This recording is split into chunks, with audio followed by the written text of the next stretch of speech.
Ward by J.C. McRae, a production by Parahuman Audio, performed by a cast of fans and volunteers. Please visit parahumanaudio.com to learn more. Thank you and enjoy.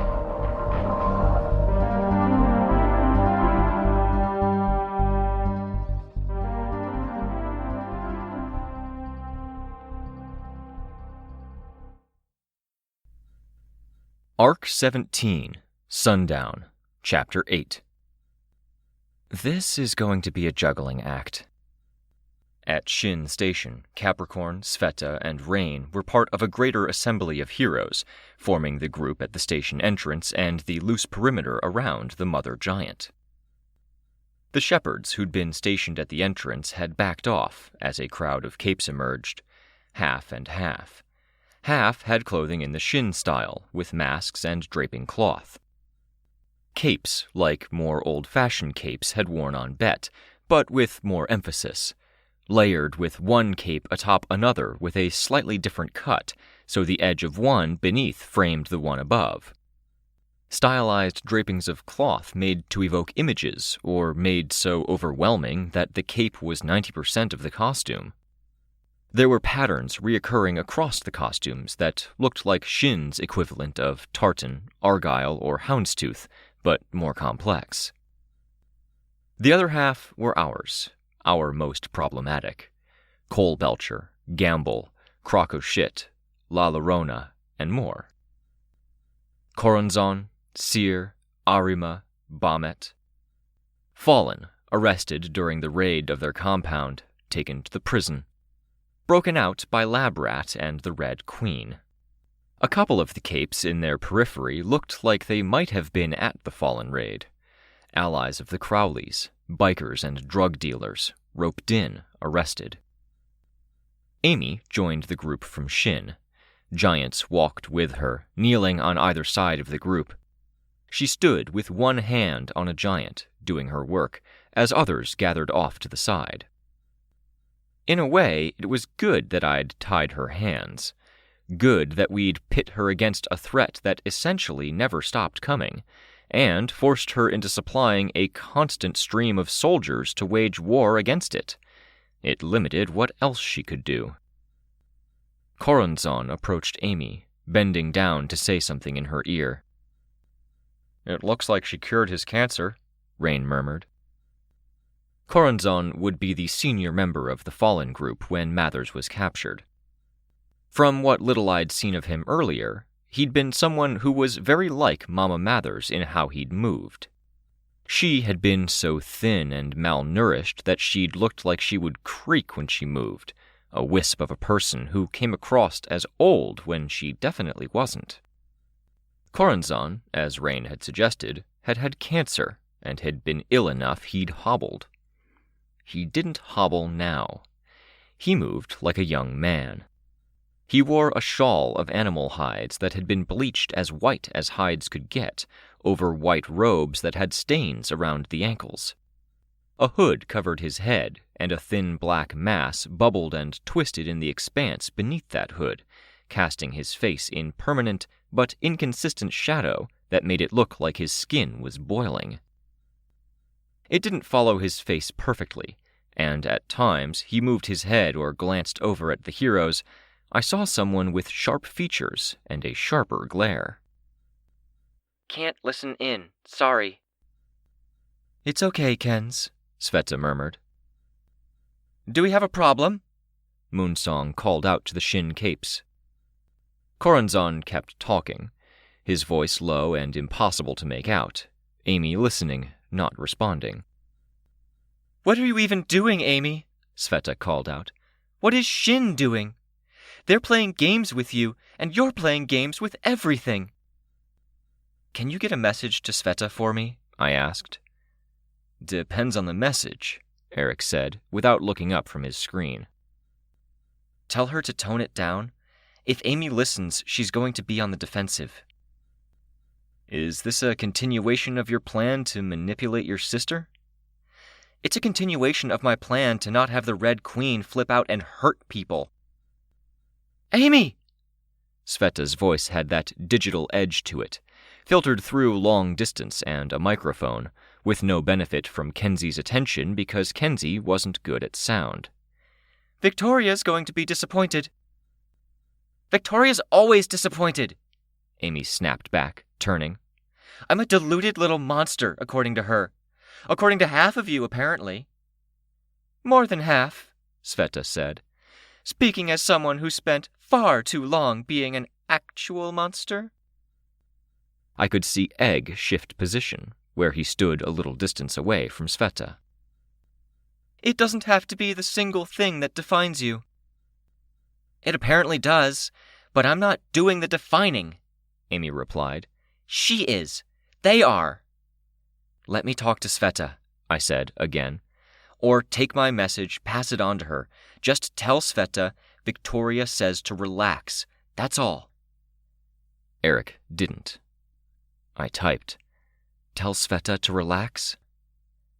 Amy, Sveta started. She stopped. A pause. Sveta took in a deep breath. I could tell you to call me the Red Queen. I don't think it would be unfair to ask either, Amy said. Especially when people can't stop saying my name with such negative emotion tied to it. Amy, Sveta said, less negative, why would Shin trust you and Cryptid with something this big? Objectively, would you trust yourself? I saw the momentary hesitation on Amy's part. She answered, If I had to. If you had no other options, sometimes you have to force yourself to trust. I don't think Shin thinks they have many options. Chilling fucking words from someone who had one primary goal, me, and who felt backed into a corner by her own actions. It doesn't feel like they explored a lot of the alternative options, Moonsong said. Cooperation, treaties, deals. We were doing well before, and we jumped straight to this. We could debate that forever, Amy said. She brought a hand with a fingerless glove onto her hair, pushing it out of her face. They think all parahumans are fucked up, rotten, and dangerous. I don't think they're completely wrong to think it. If you have a few thousand rotten eggs scattered around, I think the adage about putting all of your eggs into one basket deserves to change. At least then you can hope to manage it, instead about worrying about every step you take. That's a great fucking metaphor, Amy, I thought. If you have a few thousand rotten eggs, the only basket anyone rational is going to put them in is the waste basket. You're calling yourself a trash can. Not to mention the basket case interpretation. Corazon leaned in close to say something to Amy's ear again. Amy turned to Coalbelcher, said something, and the heavy-set man with sandpaper stubble on his chin, black smears on his face, serving to create a skull mask, and greasy black hair turned to go back. I've got to go. Red Queen, Moonsong called out. She had a good, projected voice. We have more to discuss.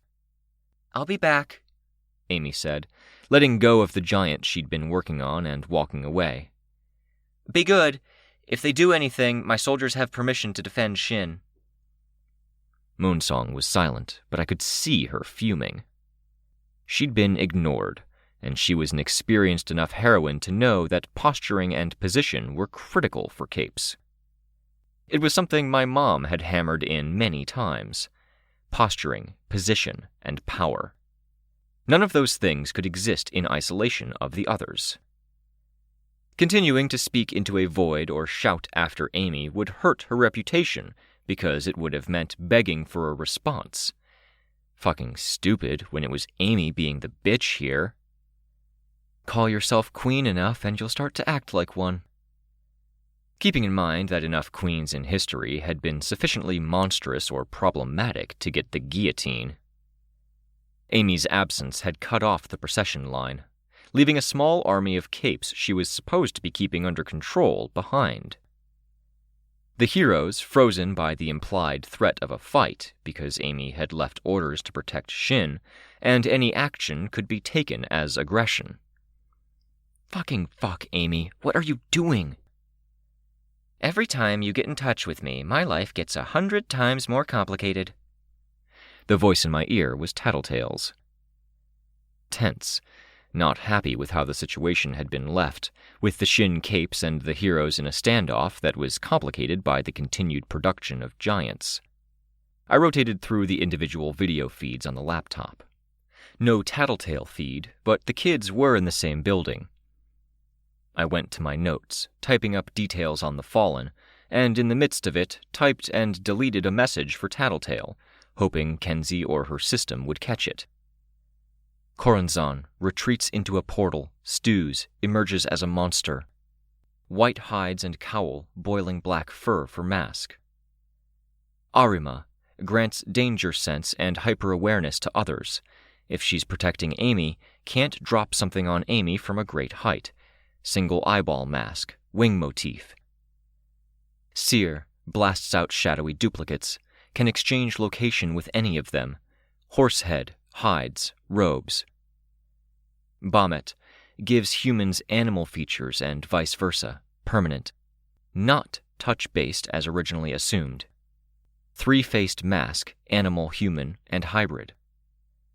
Hey Tattletale, considering what the Undersiders pulled in Brockton Bay original, that sounds just. Karma coming around. If it weren't for us, the city would have been condemned. And controlling businesses, influencing the local heroes, and managing all organized crime in the city are your reward for that hard work. Yep, Tattletale said. Apparently, a cosmic power that gave her incredible insights didn't help her grasp my sarcasm. Or she was just acting like it didn't to annoy me. Probably the second. She said, "Your tinker is about to start making her thing to jab in my eye. Until then, I'm at my computer in the kitchen, watching the same feeds you are, making coffee." Shin capes at the station? Yeah. I don't know how far this goes. How far until she breaks or something goes tits up. Wish I could tell you. I'm working with limited information here. Going to pull my team together, situate your kid to get all the information possible, and I'll use that information to put together a better picture. Good? I don't know if it's good. I'm worried this isn't it. That this latest panacea fuck-up is going to distract us from whatever the real problem is. Kenzie said you felt the same way. Yeah, Tattletale said. I could hear her sigh. She fell silent. I could see from Candy's point of view that Darlene had passed through the kitchen, where Tattletale stood by the counter, laptop perched there, her attention on the coffee machine. Not wanting to talk if she could get caught talking to me. I could appreciate that she had a good sense about that stuff. Let me get the eye thing, and we'll see what we can do as a collaborative thing, Tattletale said. Okay. Armstrong had risen from his seat. Another guy had joined LaRue and Eric, leaning over the table. The tone of the room had changed. I'd been so sucked into that video feed in front of me and the space around me and behind me where people might be looking over my shoulders that I hadn't noticed. Citrine. Mayor Jean Wynne, with 2 people in her company, presumably wardens. I watched through Kenzie's feed as she passed through the kitchen again, carting stuff this way and that, checking a box. Tattletale spoke. Your kid says Citrine just showed. Yeah. Kenzie was altering the video and sound feeds. What I was seeing of her milling around was what others were seeing, but she was telling Tattletale stuff and getting her up to speed, presumably. I'd have been a bit spooked if it wasn't so useful. Citrine took the seat at the end of the table that faced the screens. Do you need anything? Armstrong asked. No, Jean told him. She was pale enough to look really washed out, all dressed in black.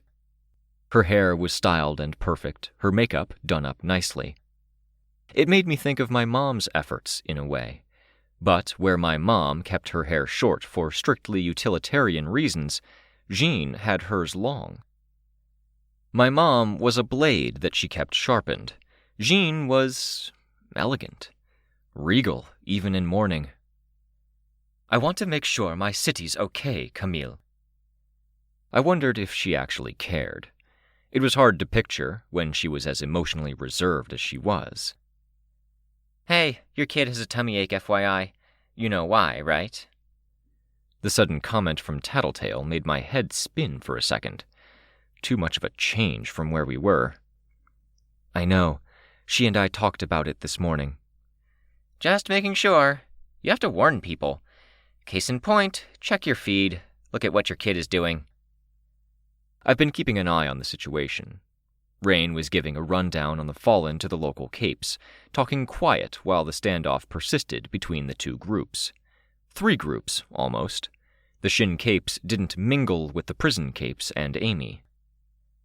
I switched, getting an uncomfortably close view of Chicken Little's face. He leaned back and she leaned in. She was talking. And get your bird cameras going for more targeted strikes. And there's the topological stuff, in case the topology topples and this city thing happens. I typed out a message to her as she went on. She didn't seem to get it. I looked up and over at Eric. Can I call Kenzie? Strictly non-cape stuff. You'd need to outline what you want from us. Stopping a fight from breaking out between kids, possibly a serious one. Again, tell us what you want to communicate, and we'll review it quickly. I clenched my fist. Red light, look out, Tattletale barked on the microphone. It was something that would be picked up by anyone watching any of the kids. I was safe to stop and listen. Huh? Kenzie twisted around. Means freeze. Stop. Freeze. Oh. Kenzie stopped. Chicken Little backed off, and from the view of the other kids, I could see Kenzie deflate a bit. Why? Proxemics, Tattletale said. Personal space. Tattletale's got it, I muttered. Good, Eric said, sounding happy. I know what proxemics are. Kenzie replied, sounding as annoyed as I'd heard her. You're bad at it. For right now, don't get in so close to your buddies. Don't get any closer than you'd need to reach out and put your hand on their shoulder. Was I making you uncomfortable? Kenzie asked, looking at Chicken. A little. Oh, I'm sorry, Kenzie said. The scene put her in the middle of the room, Chicken having retreated about 3 paces towards his room with all the now empty bird cages. Darlene was near her room, and Candy sat on the back of a chair, feet on the seat, back to the wall, leaning forward. It was almost like Kenzie was surrounded. I wouldn't have wanted to handle it that way, making such a point of it. Especially not after the whole thing last night, when the Heartbroken had turned on her. She looked visibly anxious.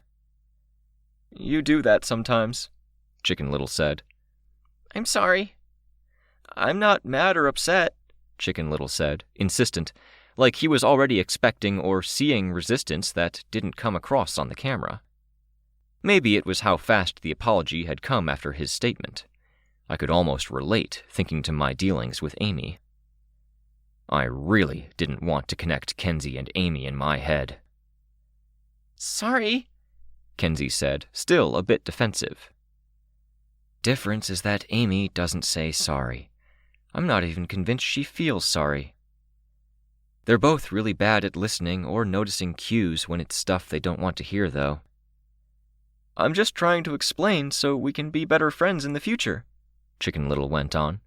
You get into whatever you're talking about and the conversation becomes one-sided, and it gets really hard to get a word in, especially if I'm trying to say step back a bit or stuff. I typed out more words. Take 5, or ask for a short break.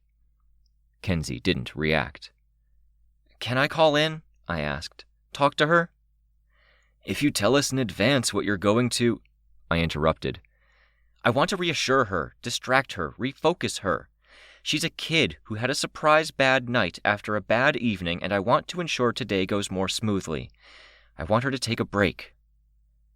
Can you fill us in on what happened yesterday? I don't think that's in the notes. Do I need to submit a damn form? What, in triplicate? I asked. I want to help a kid by calling her for a short conversation. Nothing to do with warden concerns. Everything's to do with warden concerns. Armstrong looked concerned as he walked back over to where his chair and laptop were. Citrine was unmoving at the head of the table, elbows on the white surface, hands clasped together and pressed to her mouth, or around it. I wouldn't be mushing up my hands to my mouth if I'd paid as much attention to lipstick as Citrine had. No fucking allies. Fucking idiots, all of them. That stab of loneliness.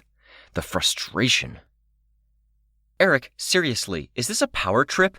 Because I think you're assuming responsibilities and guardianship that, as far as I can tell, weren't officially passed on or handed down. I am assuming those responsibilities, but I have to, Eric said. It's either that or you leave this room. That's crazy. Believe it or not, Victoria, the world doesn't revolve around you. The wardens are busy. They took the time to review your situation. They made their call. I got what you got, and that's all we get until they have a spare few minutes to give us more. The difference between us is I have Cineral's trust. I've worked with her for a little while now. She likes me because when I make assumptions, I make the right ones. I know how she thinks.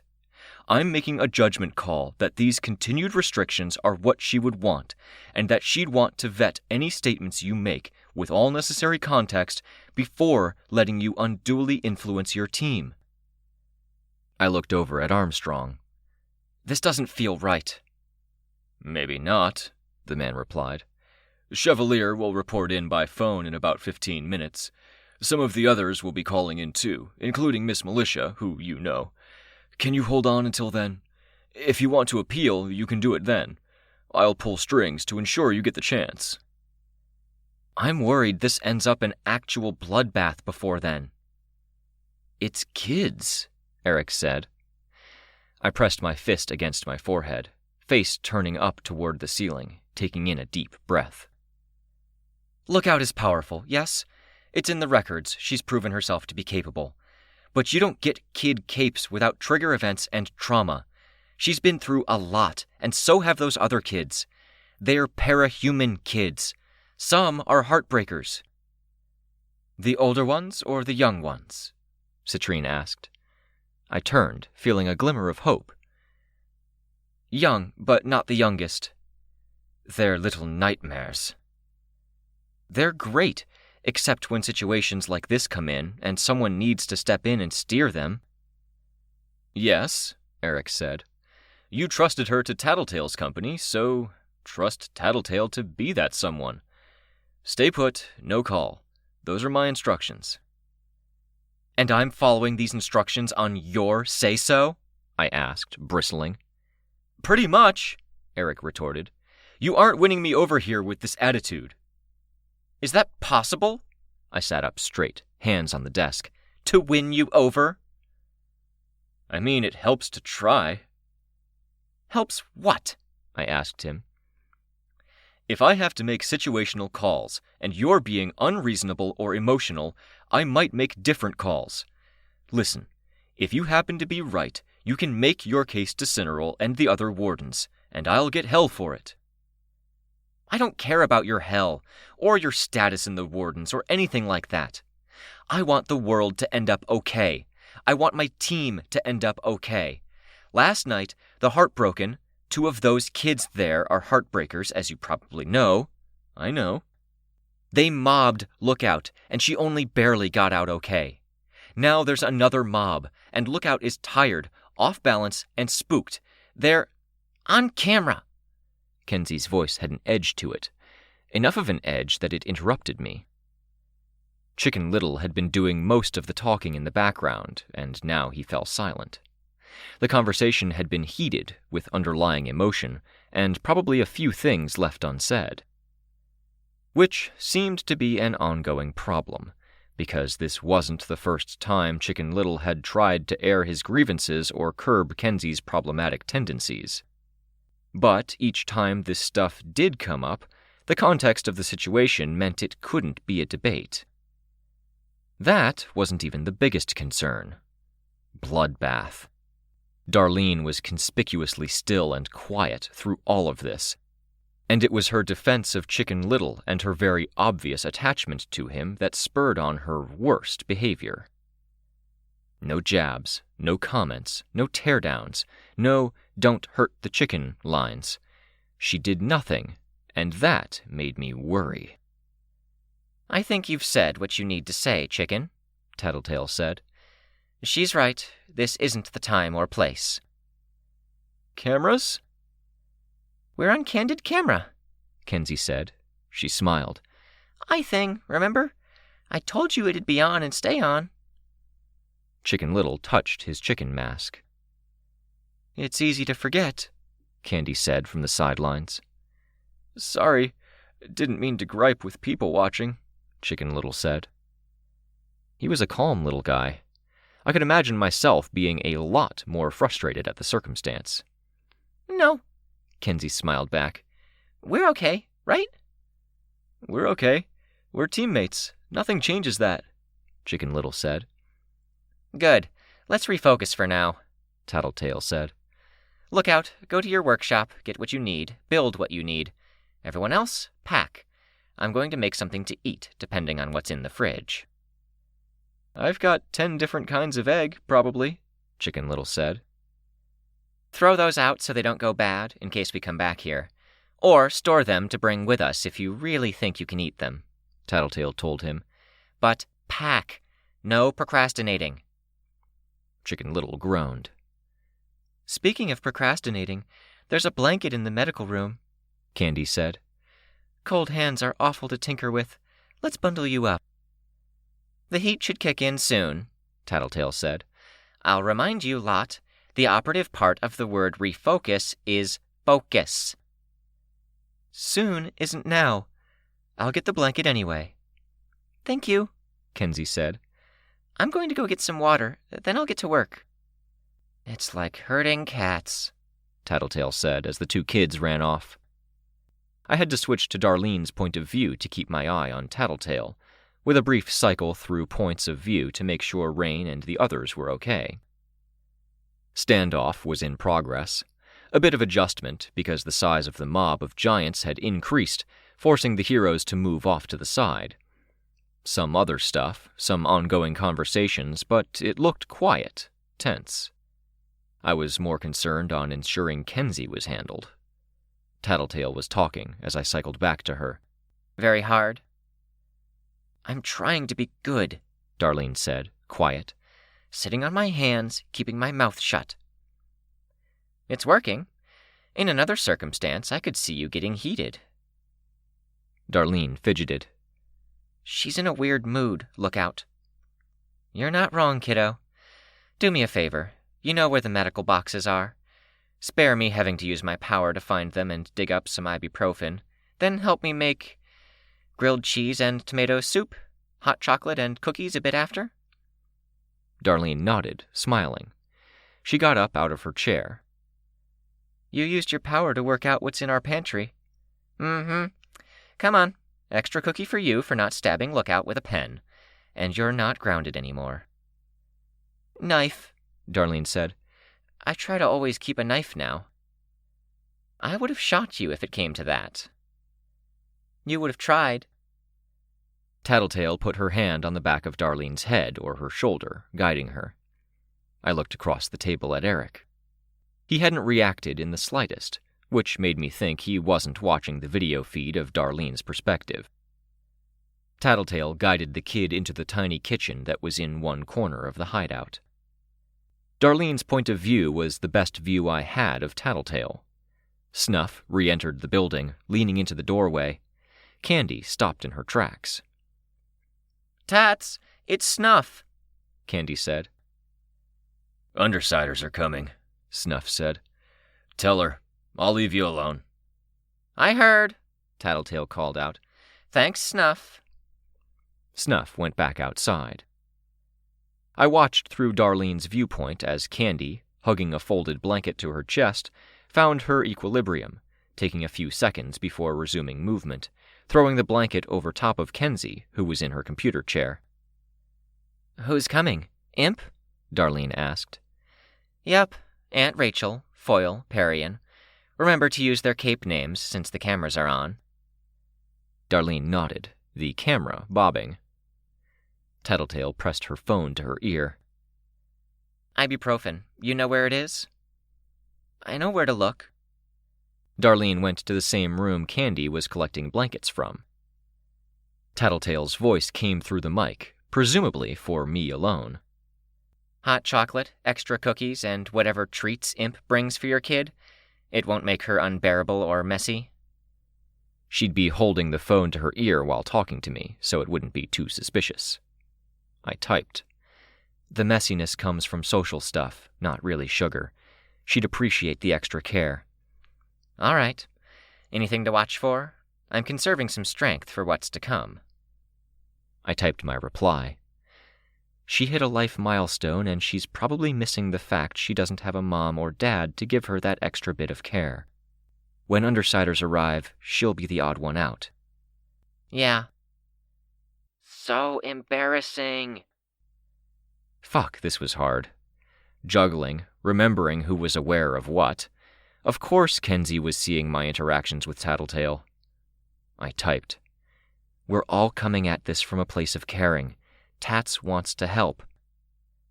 I mean, see Little telling me I do all these things? I didn't know.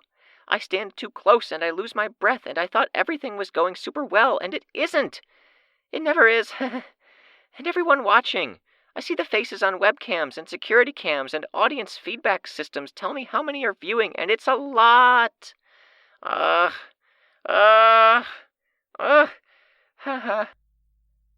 I replied, I'm sorry. Your team wants to take care of you, so let them, okay? Candy's bringing a blanket, and Tats is getting treats for after lunch. I'll be here as much as I can. Smiley face. Take 20 seconds, take stock. What do you need? Breath of fresh air? To sink into your work? A friend? If you don't want to type to me, you can talk to Candy, I think. Making sure the others are safe. With that, with renewed focus and motivation, Kenzie got to work. I typed, the fucking bureaucracy of this place. I want to chase leads and look into other possibilities, but it's a mess. Prioritize my eye thing, Kens? Tattletale called out. On it! Tattletale added in a quieter voice, because what I really need for this headache is information overload. She took the pills from Darlene, cracking open the bottle. A good minute or two passed as people got settled. I switched back to the heroes and Shin parahumans. Amy was back, her hand on a giant, and so was a monster. My first take was that it was another empowered giant like the Chevalier or Nursery, but I could see the collar it wore, the same as what Chris had worn when pursuing us in our little prison escape. It was Lab Rat, fresh from his lab, and he now loomed in the gate's entrance. He wasn't as tall as the giants, but there was more mass to him. He was rotund, belly expanded to the point his legs weren't visible above the knee, his arms past the elbow. Smaller arms lined his sides, stumpy like a maggot's limbs. Hairless, with dulled features, a porcine lump of a nose that seemed to extend from the brow rather than any bridge of the nose. Wide eye sockets rimmed with ridges of red and black, like the orbs had been set into wounds carved in loops and circles until there was enough of an indent for the eyes to rest in. A hole for the mouth that seemed unable to completely close. All of him was covered in what looked like paper cuts or other lacerations. Some were fine, pink against the ghoulish white flesh. Others were crimson, jagged, like someone had hacked at him with a chainsaw.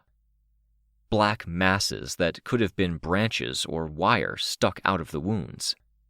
In places, the branching wires were stuffed into the wounds and pried those wounds wide in their efforts to straighten back out. When he shifted his weight, his mass shifted, wobbling like a waterbed, and the sheer mass of black wires poking and prying at his insides and around the gashes became evident. Of all of them, only one at his side poked through, causing skin to break, then split from the pole of the flesh around it. Wires were visible in the flesh and bloodless wound, thicker than elsewhere. One of his hands held a syringe gun. A smaller one held a clipboard. He was naked in the cold, not that anything was visible, and didn't seem to mind. Eerie to see something like that speaking with a misshapen mouth, with the cadence and apparent ability of any ordinary person. Heads around the room turned as LaRue put the image of Chris up on one of the main screens. Mr. Armstrong, should we send notice of his appearance to the wardens? I don't think so. This is normal for him, Armstrong replied. Have you seen this one, Antares? No, I said. No idea who he could have gotten it from either. He scans parahumans to get data he can utilize in his forms. My eye roved over the crowd of Shin parahumans. Two stood out to me. A man with what looked like a blue moth mask, wearing multiple layers of blue and white capes that wrapped around him, almost encasing his body.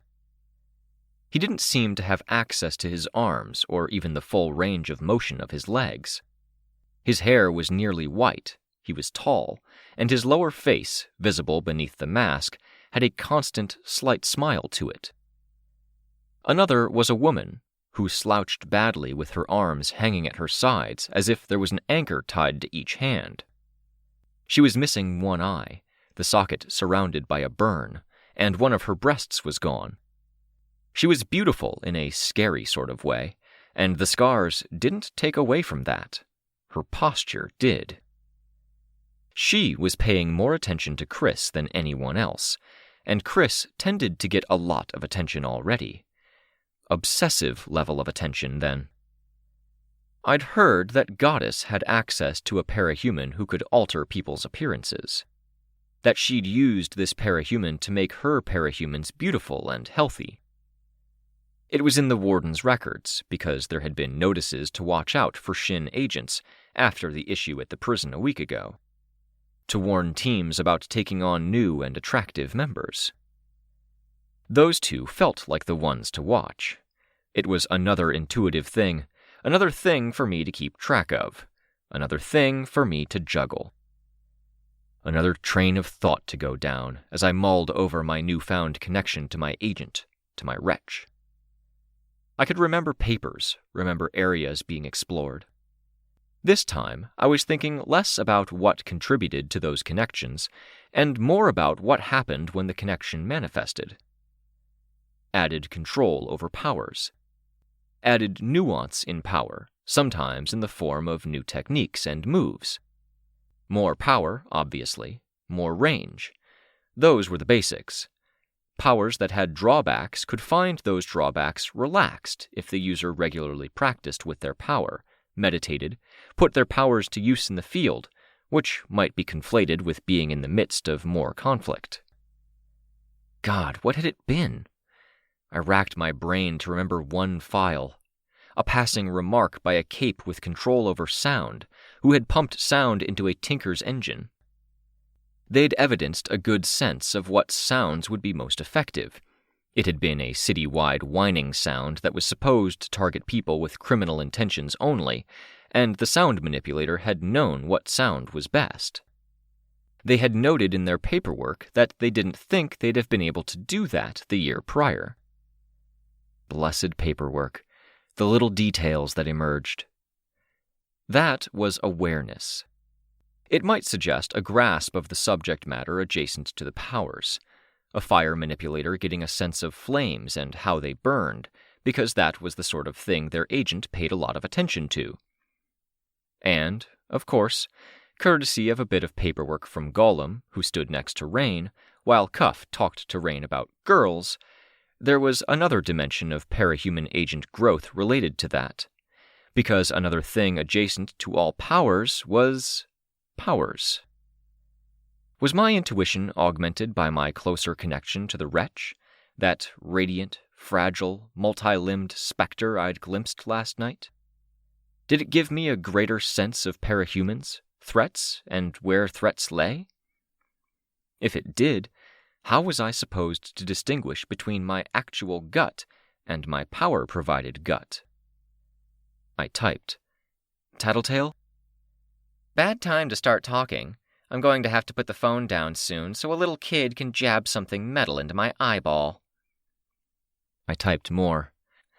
Blue bug person and the hunched-over woman with the scars that she hasn't had Amy heal yet.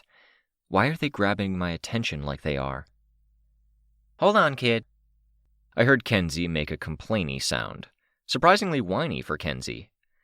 I have stuff to do.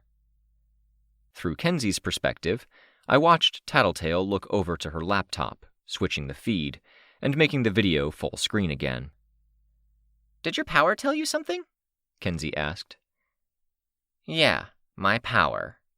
Tattletale's tone was almost sardonic. The one in blue is the cocoon trump. Makes people beautiful, stronger, healthy.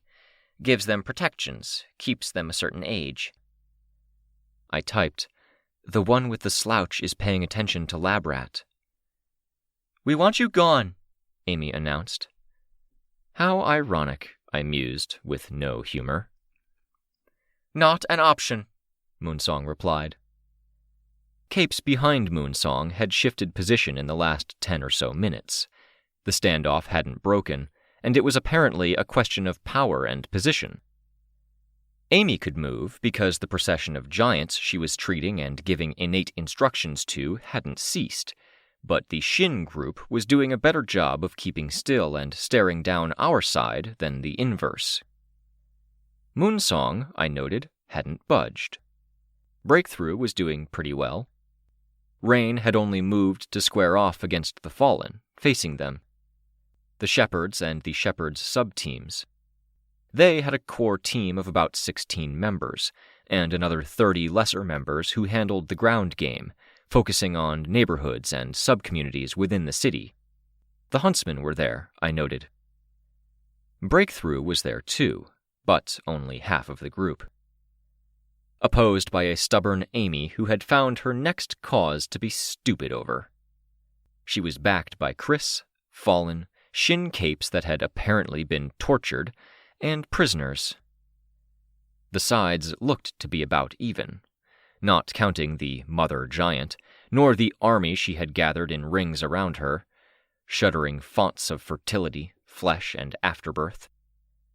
The awful-eating, squirrel-sized goblin was the most normal person in her immediate circle right now. You have forces massing on our border. Shin insists, Amy said. I thought you wanted cooperation with Antares. I want cooperation with Shin, too. I gave you what you want. I need you to listen to them, too. This is non-negotiable. They can't attack, I said out loud. Arima will protect the key players, like the Red Queen and Lab Rat. If they leave, we won't regain the ground we've ceded, Armstrong told me.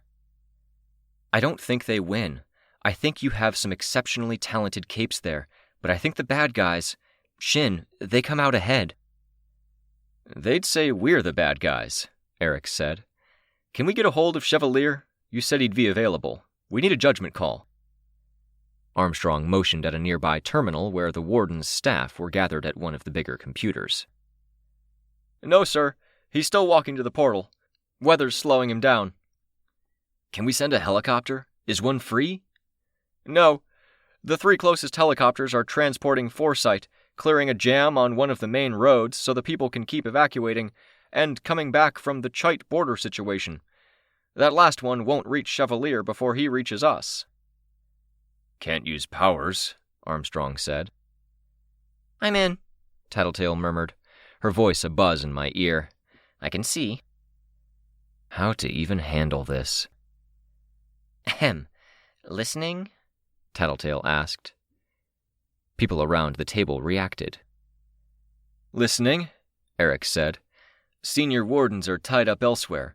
You have 2 ex-directors here, Armstrong and Pierce. Have you been following? One of the capes there is a problem.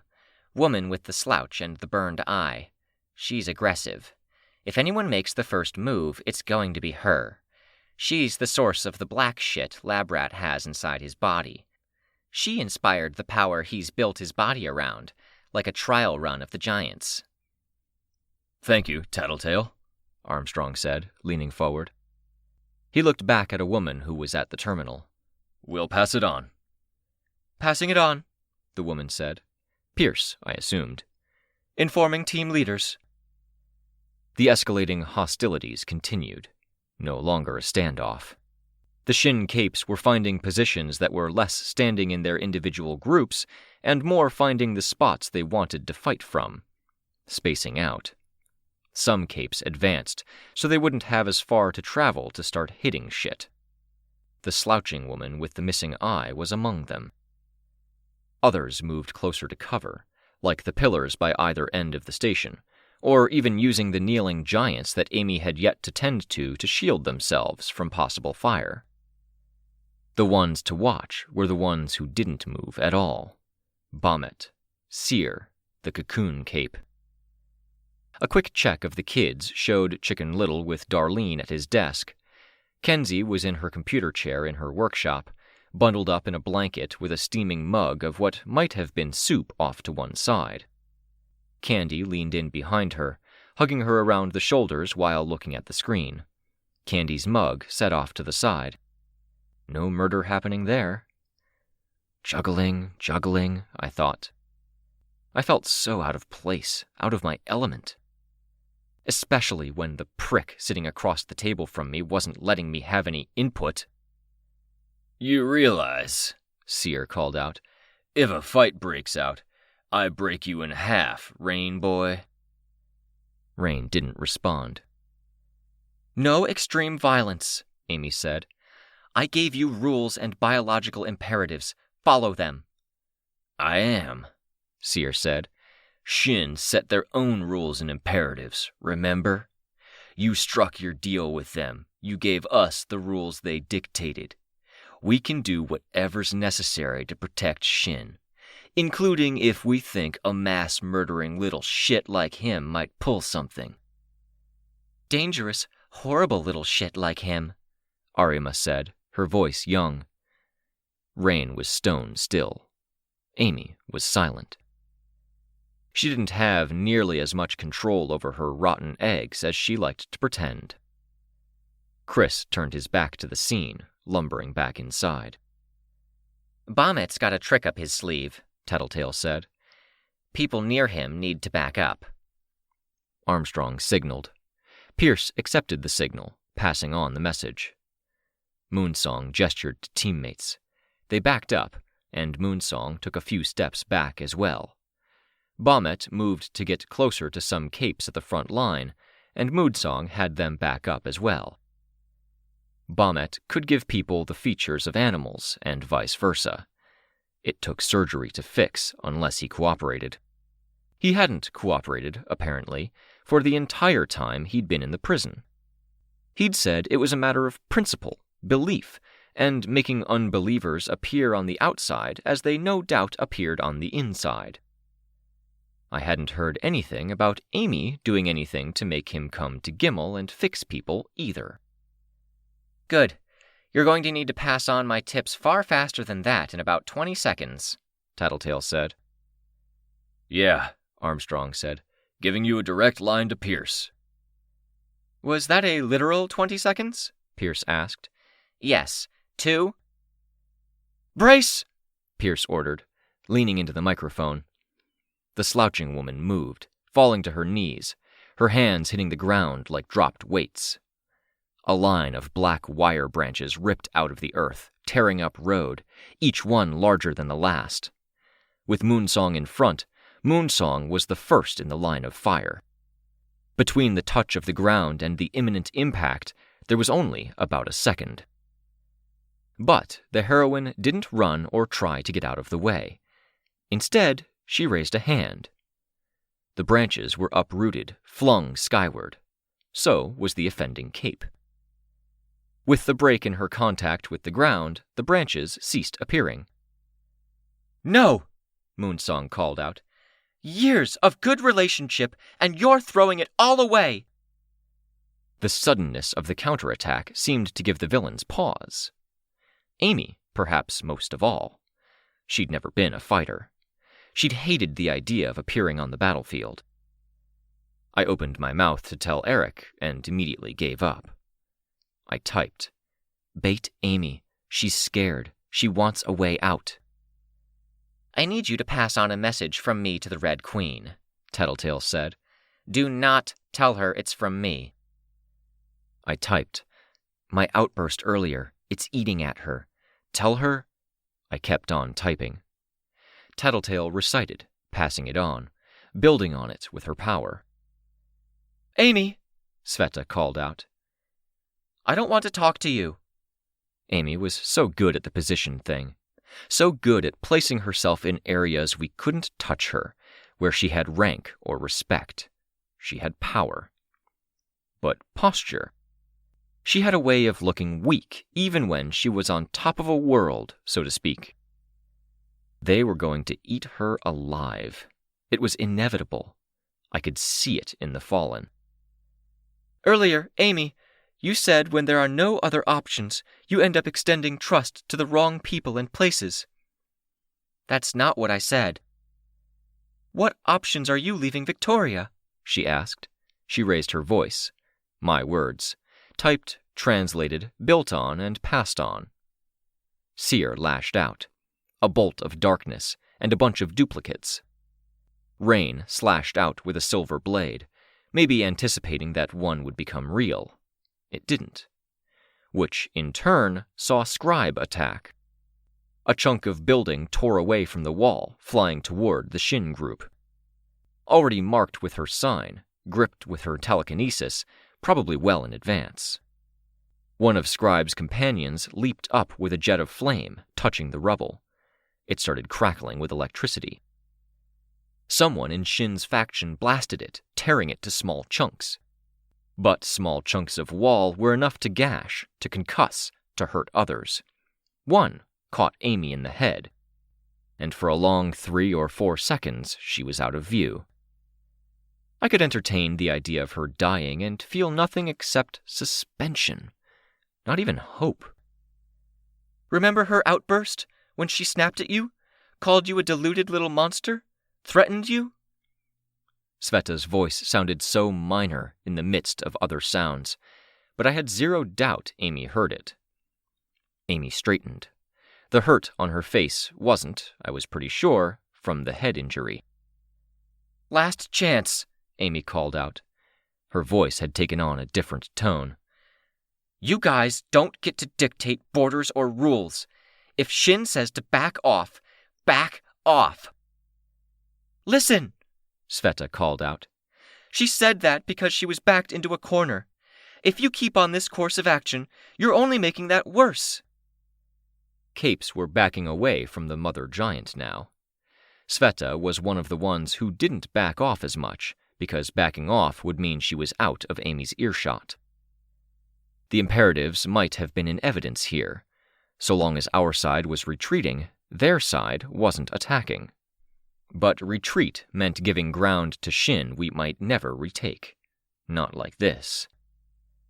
Your dad has his head injury. So did your mom. Your sister had her stay in the hospital. Shitty as it sounds, your entire family has its issues with control and labels and identity. Believe me, the time I spent with Victoria, I know, Sveta called out. You are a member of that family, for better or for worse. The only thing keeping you from being a part of that family is the decision you're making right now. You will lose Carol. You will lose Mark. You'll lose the chance to meet Victoria over iced tea 20 years from now, to talk and catch up. Amy shook her head. My heart sank. Seer stalked forward, Bommet at his side, his eyes glowing yellow. Amy reached out, holding out her hand. Her other hand went to her heart, pressing down over her crimson coat. People have been telling me to get real and to get a clue for a while now. It's about time I listen, right? No, Sveta said. Listen to what I'm saying right now. Relax. Get your guys to back down. You have a way forward. I don't want a way forward, Amy said, barely audible. I don't even like me, at all. Why would I inflict myself on my family? There's a thread, Tattletale's voice came through, trailing into the ground. She took meat from the giants and put it beneath you guys. The chest thing, that's symbolic. Run! Breakthrough started running and telling others to run before Pierce had even finished communicating it, courtesy of the Kenzie tech. Seer hopped backward, pulling Bommet out of the way, as Amy exerted her connection through what was apparently an imperceptible vein of flesh that reached down her body and into a pool of biomass underground. She must have been setting it up from early on, anticipating attack or already thinking about defense. It erupted. A triangular jutting of flesh stabbing up from the ground, barring Seer's path. Amy turned her head, reaching to her belt. She held what looked like a vial of chemicals. Lab rats, Tattletale reported. Going to lift her up. Break the thread, Moonsong called. Don't, Tattletale called. Sveta lunged forward. At the same time, another growth of flesh speared up out of the earth. I couldn't see the side that faced her, but I saw it yawn open like it had a mouth, to take in the vial. Sveta grabbed the outgrowth, and her arm unspooled to form tendrils. She snatched it out of the closing mouth, a few tendrils getting caught in the process, severed. Black blood flowed. Sveta tumbled to the ground. Amy backed up, and more growths stabbed skyward. Building-sized, skyscraper growths. She'd tapped into the nursery.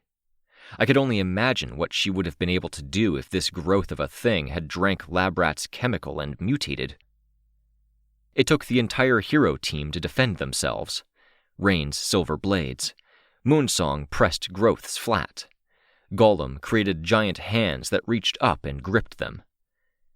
But they were like fingers, claws, tentacles. Reaching skyward, preparing to come down. "Moon!" Tristan called out. "Rising star!" He was already creating his orange motes. Moonsong had only a second to decide. She decided to cooperate. She used her power, reversing gravity on the motes, sending them skyward, dropping a few. Tristan created a few more motes at the more distant locations. A finger came down toward their group. The orange motes solidified into rock, a spike. The finger was impaled. The spike turned to a piercing stream of water. The water gushed into the internals of the finger and toward the base of the mass.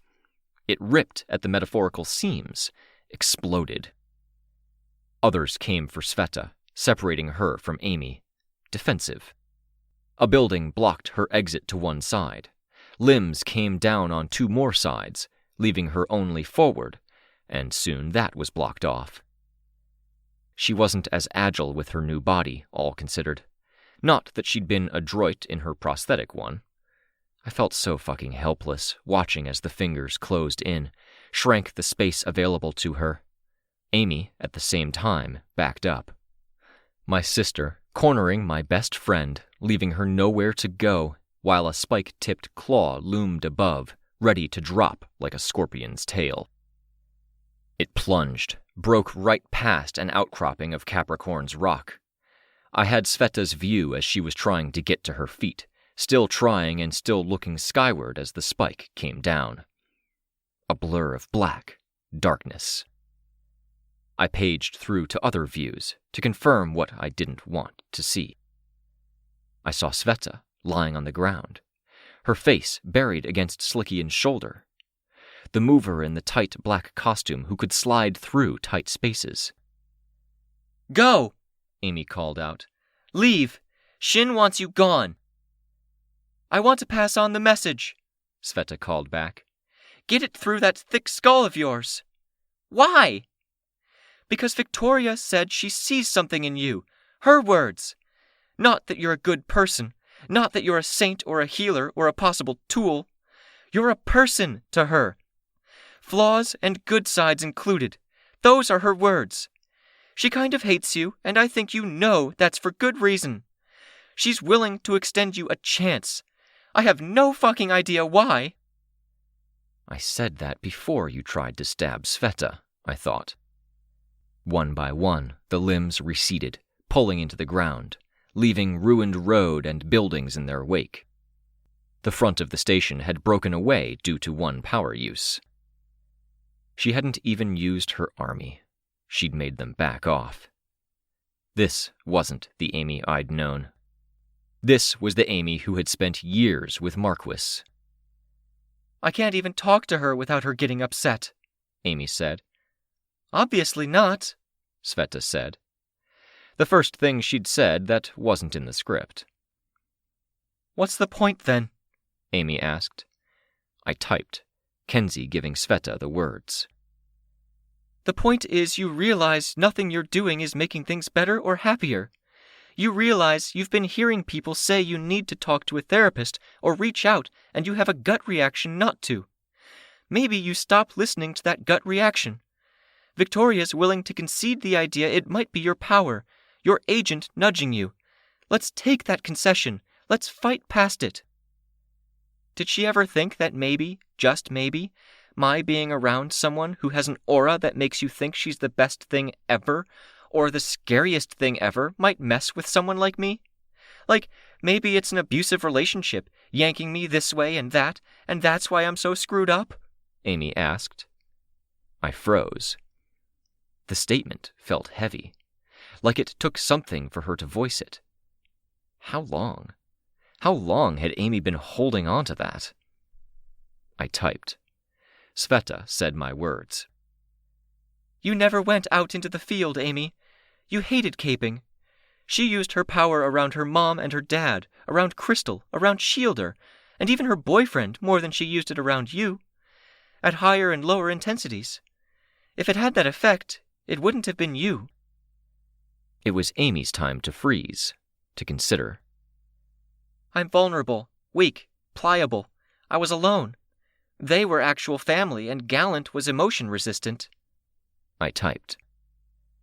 "Family doesn't mean anything to the agents, Amy. Second triggers don't follow family lines. They go by association. Who's closest and who's most convenient? Do you think Crystal and Eric weren't vulnerable in the years around their triggers? They triggered too. They were second triggers like you. They had their bad moments. They felt alienated, capes among regular citizens. They had trouble making real friendships. Mark had his own struggles, weaknesses." I watched Amy's expression through Sveta's eye. I watched her turn. Had she been blaming me? For how long? I typed. "Talk to someone," Sveta called out. "Victoria knows someone. She can set you up with an appointment. Tonight. Ignore that little voice that says no or wants to resist, because it might not be your voice."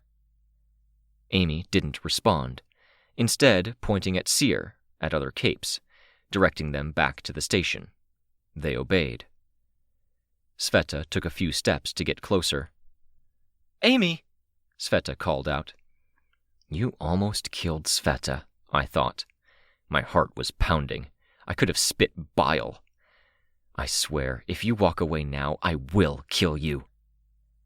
"Okay," Amy conceded, barely audible. The anger and hatred subsided, and it left me feeling utterly empty, drained. It had taken everything I had, and if I had to look at Eric's face, if he gave me that look like, "We didn't need you after all," or if he suspected I had acted, I was going to flip that fucking 18-foot-long table. Damn the consequences. I had my finger to the power button on the computer, like I was crushing out its life. I watched the screen go black, video feed frozen by the shutdown process, and closed the laptop. I didn't know what to do with myself, and I didn't trust that what I ended up doing wouldn't be flipping that table or punching down a wall until I'd burned out the last of my energy. But I was aware I was part of a partnership, and I'd be damned if I entertained even the notion that Amy was overcoming her own partner's pressures while succumbing to my own. Nudges, intuitions, feelings, influences. I was aware I was acting different, since the connection had come back up. That I had hints, I had benefits, a kind of security, a new kind of vulnerability. For now, I just had to ensure I remained better than her. That meant saving the world, staying on course, maintaining my own balance. Thank you, Fragile One, I thought to myself, for the hints and the nudges. I'll pretend they're from you, because I can't keep fighting and hating you. I'm spent. Short break, and then we have more to do.